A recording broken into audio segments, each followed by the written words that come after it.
Welcome back everyone to Hearts of Iron 4 Mod Spotlight, and this time we'll be looking at Waltzing Matilda, a light historical overhaul as I believe the author calls it. And it is exactly what it says on the tin, which is nice for once.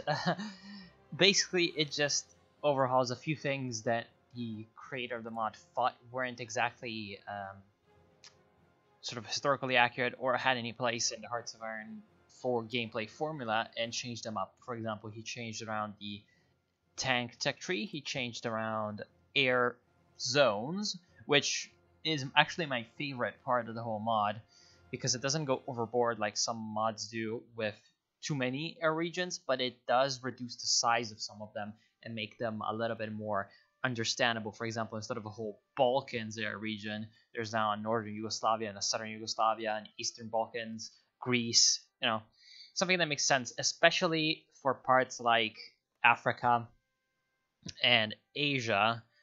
There's still one pretty absurd one, which is Central Asia and the Great Steppe, but those two are really the only big offenders. Maybe Middle Yansa also could use some help, but in general, all the air zones are pretty good. Siam is a little on the big side, but that's also manageable. And I wonder if in America they changed. Oh, they changed in America. Oh, that's actually very nice, because in America normally there's like, yeah, it's ridiculous. And in Southern America, I'm guessing things a little bit better. Little bit. And yeah, that's a very welcome change. And they also changed supply, or I'm guessing it's a he. It's a willing one guy.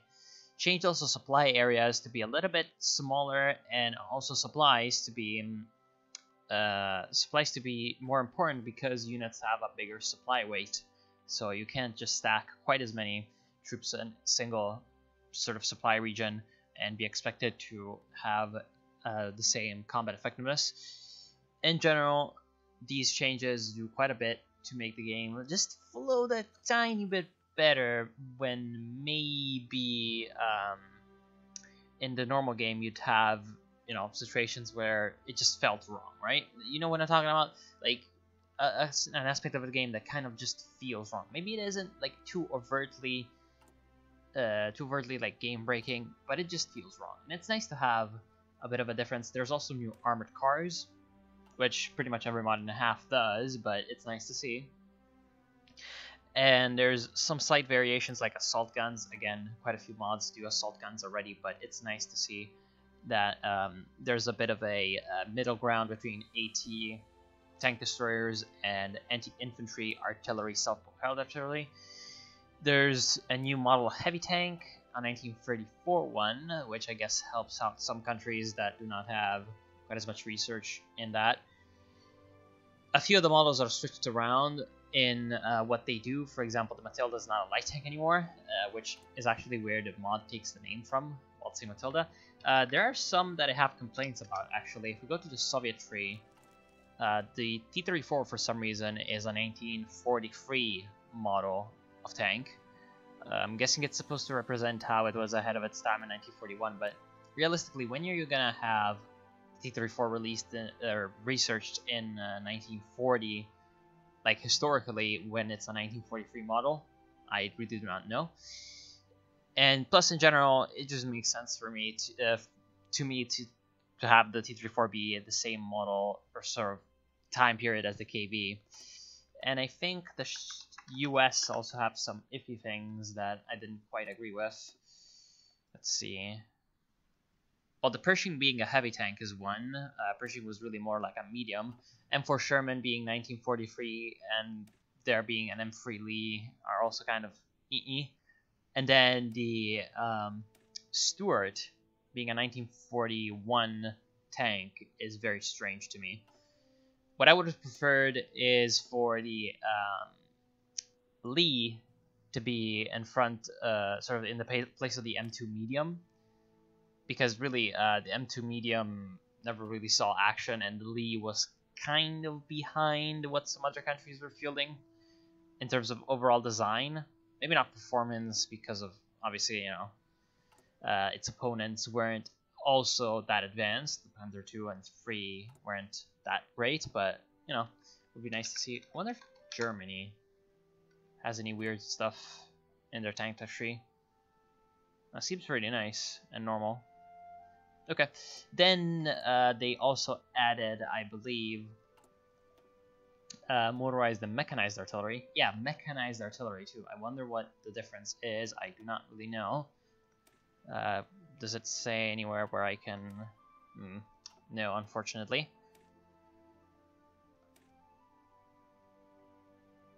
Yeah, it doesn't say anywhere the kind of... Never basically this doesn't say anywhere where the kind of statistics that it would have, which is annoying. I would have liked to see it. I guess I could try to...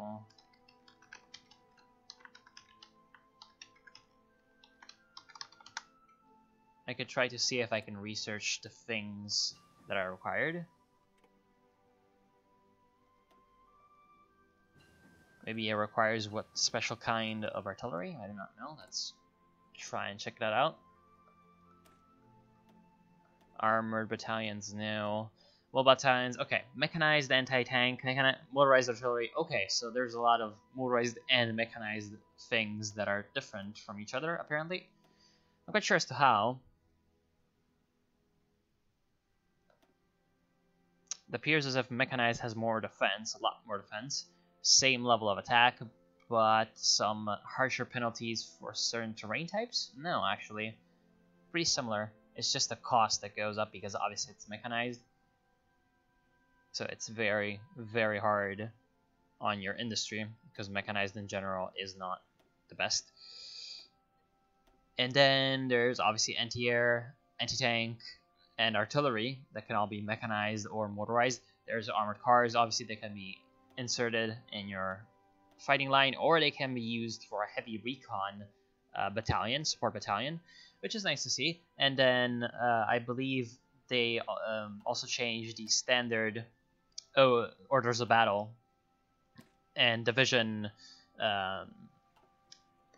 setups of the major countries at the start of the game. So obviously a lot of countries will have different starting points for their army compared to the normal game. Let's see about Italy. What do they have? Well, they have some light infantry, which is also something that they added. Colonial divisions are now light infantry with the heavy recons. And what about their infantry? A little bit less... oh wow, it starts with the binary division. I think this is a kind of a mistake, actually. The binary division was, I believe, from 1938 or 1939 that Italy adopted those. So I would like to see that changed as well. I believe there are no changes to the focus trees. Not that I can think of, not that I read on the developer's sort of page thing where he listed all the changes. And I don't think there's really any other... Well, obviously, as you saw, changing things around costs less army experience, which is very nice. Because I don't like mods that completely remove the cost for the army experience changes, because it feels like it kind of is supposed to be in the game for it to be balanced. And then in normal game, it just takes forever to accumulate enough experience to actually change anything worthwhile and make any kind of big restructuring of your divisions. So it's nice to have a bit of a middle ground between those. And okay, I actually have found out something that I kind of forgot about. There's basically a new upgrade system for tanks and vehicles where you have up to 6 levels, right? And then the cost is less expensive than in a normal game, and also the upgrades are more worth. So, and then when you actually go in and you research something, you get an event a couple days later where you can get either the offer actually says a historical variant, so something that's supposed to be based in history, although it's, well, obviously the name is, but I'm pretty certain that the statistics are vague enough that any historical accuracy there kind of goes out the window. Or you can just take the equivalent army experience, because normally you'd be spending 10 to get 4 changes, and that's exactly what you get with the variant. Let's see what happens here. You're supposed to be getting something that's about 4 times upgraded. Yep. So I want to thank you for watching. Hope you will enjoy the mod if you do indeed try it. As always, I didn't make the mod. The link will be in the description below, and you should check it out for yourself. It's pretty nice if you're just looking to play some light overhaul. This is one that definitely you should consider for your next playthrough. So see you soon.